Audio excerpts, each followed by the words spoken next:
Friends ఇది వచ్చేటప్పటికే OnePlus Nord CE4 5G. So ఈ mobile phone recent గానే OnePlus మన ఇండియాలో లాంచ్ చేయడం జరిగింది అండ్ మంచి అగ్రెసివ్ ప్రైసింగ్ లో దీన్ని లాంచ్ చేశారు. ఇంతేకాదు దీంట్లో world's first Qualcomm Snapdragon 7 Gen 3 chipset ని కూడా మనకి ప్రొవైడ్ చేయడం జరిగింది. అండ్ దీన్ని ఫస్ట్ సేల్ లో వీళ్ళు వచ్చేటప్పటికే OnePlus Buds 2R ని కూడా ఫ్రీగా ఆఫర్ చేశారు. యాక్చువల్ గా ఇది 2300 2400 దీని కాస్ట్ ఉంటుంది. బట్ ఫస్ట్ డే మాత్రమే ఫ్రీగా ఇచ్చారు. ఇప్పుడు ప్రస్తుతం అయితే మీకు ICICI బ్యాంక్ కార్డు మీద 1500 రూపాయల డిస్కౌంట్, అంటే ఇందులో బేస్ వేరియంట్ 8+128GB వేరియంట్ ఏదైతే ఉందో మీకు 23,500 రూపాయలు రావడం జరుగుతుంది. సో ఈ రోజు ఎపిసోడ్ లో దీనికి సంబంధించినటువంటి detailed in depth review. And by the way ఈ మొబైల్ ఫోన్ ని నేను మోటో ఎడ్జ్ 50 Pro రీసెంట్ గా మోటోరోలా కంపెనీ లాంచ్ చేసినటువంటి మొబైల్ ఫోన్. బట్ దీని కాస్ట్ వచ్చేటప్పటికి సుమారుగా 30,000 రూపాయలు రావడం జరుగుతుంది. అండ్ దీంతో పాటుగా నేను పోకో X6 Pro అలాగే నథింగ్ ఫోన్ 2A తోటి కూడా కంపేర్ చేస్తూ మల్టిపుల్ వీడియోస్ అయితే చేశాను. ఆల్రెడీ అవన్నీ కూడా కార్డ్స్ లో ఉంటాయి, ఒకసారి చూడకపోతే చూడండి. సో మీకు ఒక బెటర్ ఐడియా వస్తుంది ఆ బడ్జెట్ సెగ్మెంట్ లో మనం దేన్ని పర్చేస్ చేయాలి ఏంటి అనే దాని గురించి.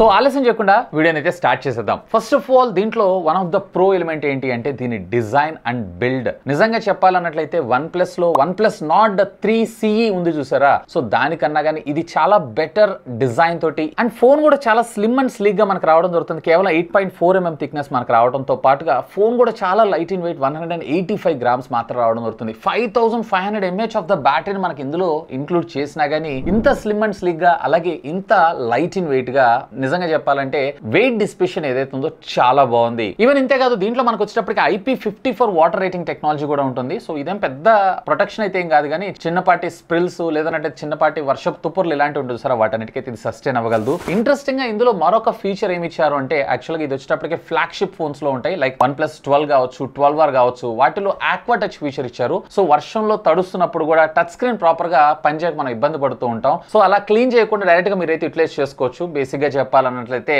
ఇది ఒక యాడ్ ఆన్ ఫీచర్ కింద మీరైతే కన్సిడర్ చేయొచ్చు. సో ఓవరాల్ గా డిజైన్ పరంగా బిల్డ్ పరంగా అయితే ఈ బడ్జెట్ సెగ్మెంట్ లో అది కూడా OnePlus నుంచి ఐఎమ్ వెరీ మచ్ సాటిస్ఫైడ్. ఇక ప్రాసెసర్ గురించి మాట్లాడుకుందాం. దీంట్లో మనకు వచ్చేటప్పటికే వరల్డ్స్ ఫస్ట్ Qualcomm Snapdragon కి సంబంధించినటువంటి 7 Gen 3 చిప్సెట్ అయితే మనం తీసుకొచ్చారు. 4nm బిల్డ్ టెక్నాలజీ మీద డిజైన్ చేసిన ఆక్టా కోర్ ప్రాసెసర్. ఇది డే టు డే లైఫ్ లో ఎలాంటి యాప్ నైనా కానీ ఇది చాలా సింపుల్ గా హ్యాండిల్ చేయగలదు. ఒకవేళ మీరు పెద్దగా గేమర్ కాకుండా అలాగే పెర్ఫార్మెన్స్ ఓరియంటెడ్ గా ఒక మంచి స్మార్ట్ ఫోన్ చూస్తున్నారు అన్నట్లయితే గనక వాళ్ళు మీరు BGM ఆడుతున్నా COD ఆడుతున్నా ఆడుకోవచ్చు. అండ్ ఇది వచ్చేటప్పటిగా మీకు అల్ట్రా HDR లో అల్ట్రా సపోర్ట్ చేయడం జరుగుతుంది, which is quite decent gaming performance అనే నా అభిప్రాయం. ఒకవేళ మీరు ఇంకా హై ఎండ్ సెట్టింగ్స్ కి వెళ్ళారంటే అక్కడ చిన్నపాటి లాగ్స్ ఇలాంటివి అయితే చూడొచ్చు. ఈవెన్ నేను ½ an hour గేమ్ యూజ్ చేసినా గానీ వామ్ అయితే అవుతుంది, మరి అంత హ్యూజ్ వామ్ అయితే కావట్లేదు. అరౌండ్ 42-43 degrees దాకా వెళ్ళడం జరుగుతుంది. నాట్ ఓన్లీ గేమింగ్, ఒకవేళ మీరు వీడియోస్ రికార్డ్ చేసినప్పుడు కెమెరా లాంగ్ లాస్టింగ్ యూజ్ చేస్తున్నారు అన్నట్లయితే అలాంటి సందర్భాల్లో కూడా మీకు ఇది హీట్ అవడం అయితే జరుగుతుంది. అండ్ బై ద వే ఇది స్కోర్స్ లో కూడా అంటే పెర్ఫార్మెన్స్ స్కోర్స్ లో కూడా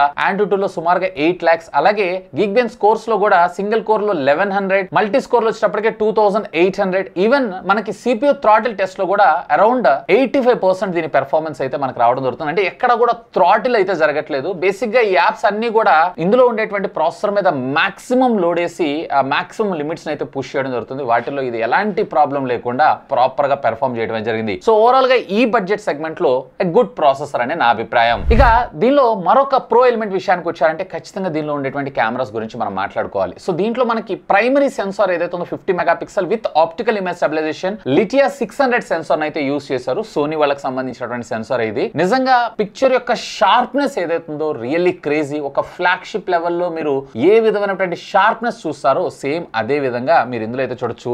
బట్ ఇందులో కూడా కొన్ని బగ్స్ లేదన్నట్లయితే అప్డేట్స్ అయితే రావాల్సి ఉంటుంది. ముఖ్యంగా చెప్పాలన్నట్లయితే ఎక్స్పోజర్ ని ప్రాపర్ గా కంట్రోల్ చేయకపోవడం and at the same time shadows ని ప్రాపర్ గా మేనేజ్ చేయలేకపోవడం ఇందులో ఉన్నటువంటి కొన్ని డిసడ్వాంటేజ్. ఇవన్నీ పర్మనెంట్ గా ఉండేటువంటి ప్రాబ్లమ్స్ అయితే కాదు, మేబీ ఇవన్నీ కూడా ఫ్యూచర్ లో వచ్చేటువంటి OT అప్డేట్స్ లో రిజాల్వ్ చేసేటువంటి అవకాశం ఉంది. ట్యూనింగ్ అయితే పర్ఫెక్ట్, బట్ ఇంకొంచెం బెటర్ గా చేస్తుంటే ఇంకా బాగుండేదని నా అభిప్రాయం. ముఖ్యంగా అల్ట్రా వైడ్ యాంగిల్ లో HDR బ్యాలెన్సింగ్ కూడా ఇంకా బెటర్ గా రావాలి. పోర్ట్రేట్ ఫోటోగ్రాఫ్స్ ఏవైతే ఉన్నాయో అవి కూడా పర్వాలేదు, బానే ఉన్నాయి, కానీ బ్యాక్గ్రౌండ్ డెప్త్ ఎఫెక్ట్ ఏదైతే ఉందో మరీ ఫేడ్ అవుట్ అయినట్లుగా చూపిస్తా ఉంది. ఇవన్నీ కూడా వీళ్ళు ఫ్యూచర్ వచ్చేటువంటి OT అప్డేట్స్ లో రిజాల్వ్ చేసేటువంటి పడేటువంటి అవకాశం అయితే ఉంది. అండ్ దీంట్లో మరొక అల్ట్రా వైడ్ యాంగిల్ సోనీకి సంబంధించినటువంటి IMX 335 సెన్సార్ అయితే యూస్ చేస్తారు. ఫీల్డ్ ఆఫ్ వ్యూ కూడా పర్వాలేదు, బానే ఉంది. 0.06 దాకా మీకు ultra wide angle field of view depth అయితే క్రియేట్ చేయగలదు, which is good. But ultra wide angle ద్వారా మీరు వీడియోస్ అయితే క్యాప్చర్ చేయలేదు. మళ్ళీ ప్రైమరీ సెన్సార్ ద్వారా మీరు 4K 30 FPS దాకా మాత్రం మీరు వీడియోని అయితే క్యాప్చర్ చేయగలరు. అండ్ అల్ట్రా స్టెబిలైజేషన్ విషయానికి వచ్చారంటే కేవలం మీరు 1080 30 FPS లో మాత్రం మీరు వీడియోస్ అయితే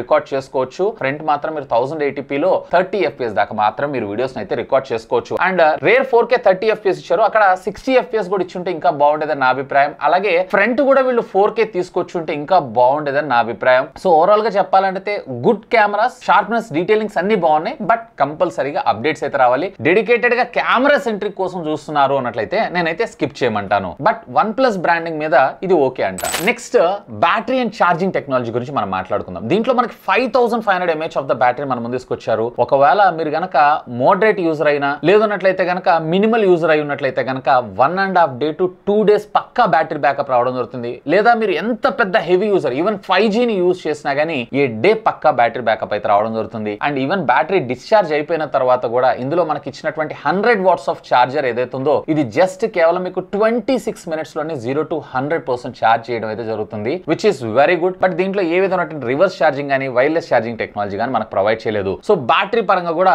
ఒక పాజిటివ్ ఎలిమెంట్ కింద తీసుకోవచ్చు ఒకవేళ మీరు లాంగ్ లాస్టింగ్ బ్యాటరీ కావాలనుకుంటున్నారు అన్నట్లయితే. ఇక దీనిలో మరొక ప్రో ఎలిమెంట్ విషయానికి వచ్చారు అన్నట్లయితే కనుక ఇందులో ఉండేటువంటి డిస్ప్లే గురించి కూడా మనం కన్సిడర్ చేయాలి. అఫ్ కోర్స్ దీంట్లో మనకు వచ్చేటప్పటికే ఫుల్ HD+ డిస్ప్లే మాత్రమే మన ముందు తీసుకొచ్చారు. ఫ్లూయిడ్ AMOLED డిస్ప్లే తీసుకొచ్చారు. 120 Hz స్క్రీన్ రిఫ్రెష్ రేట్ తో 1100 nits ఆఫ్ మాక్సిమం బ్రైట్నెస్ రావడం జరుగుతుంది. అది కూడా HDR10 అలాగే HDR10+ రెండింటికి సపోర్ట్ చేయడం జరుగుతుంది. అండ్ దీనిలో ఉండేటువంటి ప్యానల్ కూడా 10-bit ప్యానల్ యూజ్ చేశారు. ఈవెన్ కలర్స్ కూడా మనకి క్రిస్పీగా అండ్ పంచిగా కనపడటం జరుగుతుంది. ముఖ్యంగా చెప్పాలంటే ఫ్లాట్ స్క్రీన్, ఒకవేళ గేమర్ అయి ఉన్నట్లయితే కనుక ఫ్లాట్ స్క్రీన్ లో గేమింగ్ మీకు ఎక్స్పీరియన్స్ నెక్స్ట్ లెవెల్ ఉండడం జరుగుతుంది. సో డిస్ప్లే పరంగా ఈ బడ్జెట్ సెగ్మెంట్ లో I'm very much satisfied. But దీంట్లో ఇంకొక 1000-1500 రూపాయలు ఇచ్చి డాల్బీ విజన్ కూడా ప్రొవైడ్ చేస్తుంటే ఇంకా బాగుండేదని నా అభిప్రాయం. ఎనీవే ఈ బడ్జెట్ సెగ్మెంట్ కి దీన్ని కన్సిడర్ చేయొచ్చు.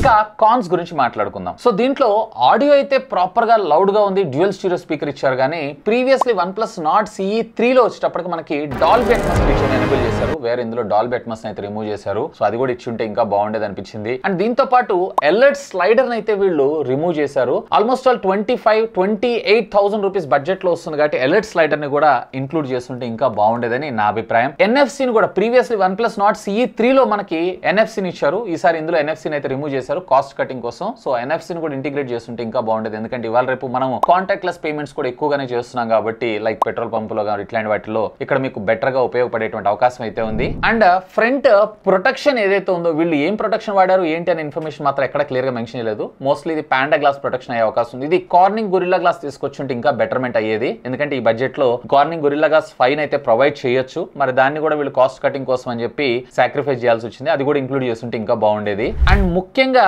OnePlus అనగానే మనకి ఆక్సిజన్ ఆపరేటింగ్ సిస్టమ్ మనకు గుర్తుండడం జరుగుతుంది. ఈ ఆక్సిజన్ ఆపరేటింగ్ సిస్టమ్ లో కూడా నాకు ఇందులో పర్టికులర్ గా 2 బగ్స్ అయితే చూశాను. ఒకటి వచ్చేటప్పటికే ఫోన్ ఇనిషియల్ గా సెటప్ చేసేటప్పుడు ఒక 4 యాప్స్ మన ప్రమేయం లేకుండా ఆటోమేటిక్ ఈవెన్ మన పర్మిషన్ లేకుండా ఇన్స్టాల్ అవడం జరిగింది. అసలు ఆక్సిజన్ OS అని అంటేనే మనము ఈ క్లీన్ UI కి ఇష్టపడి అండ్ స్మూత్ గా అసలు సీమ్లెస్ గా వర్క్ చేస్తుందని మనం చూసాము. సో అక్కడ నాకు కొంచెం డిసప్పాయింట్మెంట్ అనిపించింది. అండ్ దీని పక్కకు పెట్టారు అన్నట్లయితే దీంట్లో మీకు కేవలం 2 మేజర్ అప్గ్రేడ్స్ మాత్రమే. 114 అవుట్ ఆఫ్ ద బాక్స్ ఇచ్చారు. 15, 16 మాత్రమే మనకు రావడం జరుగుతుంది.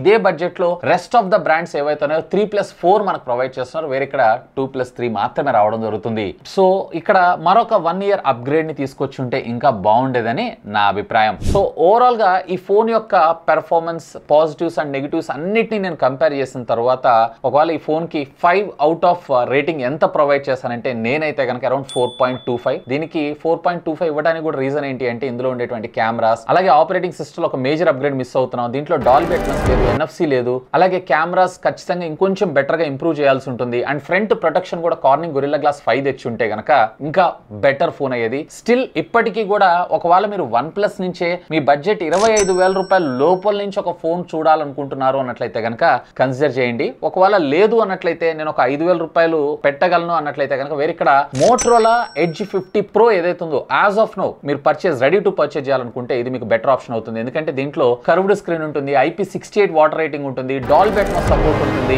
కాకపోతే ఇక్కడ మీకు UFS 3.1 స్టోరేజ్ ఉంటే ఇక్కడ UFS 2.2 స్టోరేజ్ ఉంటుంది. బట్ ప్రాక్టికల్ గా చెక్ చేస్తే నాకేం పెద్ద డిఫరెన్స్ అయితే అనిపించదు. ఆల్రెడీ ఈ రెండింటికి సంబంధించిన కంపారిజన్ కంపారిజన్ వీడియో మన ఛానల్లో పోస్ట్ చేస్తాను, చూడకపోతే కార్డ్స్ లో వదిలేస్తాను చూడండి. లేదన్నా కొంచెం నేను టైం పెట్టినా వెయిట్ చేస్తాను, నాకు OnePlus నుంచే కావాలనుకుంటున్నారు అన్నట్లయితే కనుక OnePlus Nord 4 ఇది ఇండియాలో ఇంకా లాంచ్ కాలేదు. చైనాలో OnePlus Ace 3V అనేటువంటి పేరుతో లాంచ్ చేస్తారు. ఇదే మన ఇండియాలో Nord 4 అనేటువంటి పేరుతో లాంచ్ చేస్తారు. Qualcomm Snapdragon 7+ Gen 3 తోటి, ఇది 7 Gen 3, ఇది వచ్చేటప్పటికే 7+ Gen 3 తోటి మనకి లాంచ్ అవడంతో పాటు ఇందులో మనకి NFC ని ఇంటిగ్రేట్ చేశారు. అలాగే 1.5K డిస్ప్లే ఉంటుంది. ఇట్లా కొన్ని ఇంప్రూవ్మెంట్స్ తోటి ఈ ఫోన్ అయితే తీసుకొని వచ్చారు. So mostly if I'm not wrong దీన్ని 30,000 రూపాయల బడ్జెట్ సెగ్మెంట్ లో ఈ మంత్ చివరగానే లేదా నెక్స్ట్ మంత్ సెకండ్ వీక్ లో దీన్ని అఫీషియల్ గా లాంచ్ చేసే అవకాశం ఉంది. సో వెయిట్ చేయండి, మీకు ఇది బెటర్ ఫోన్ అయ్యేటువంటి అవకాశం అయితే ఉంది. ఎనీవే మీకు ఇంకా ఏమైనా డౌట్స్ ఉన్నట్లయితే లెట్ మీ నో, ఖచ్చితంగా కామెంట్ చేయండి, సాధ్యమైనంత వరకు వాటన్నిటికి కూడా రిప్లై ఇస్తాను. అండ్ ఈ ప్రొడక్ట్స్ అన్నిటికీ సంబంధించిన లింక్స్ ఈ వీడియో కింద ఉన్నటువంటి డిస్క్రిప్షన్ లో ప్రొవైడ్ చేస్తాను. ఒకవేళ మీరు పర్చేస్ చేయాలనుకుంటే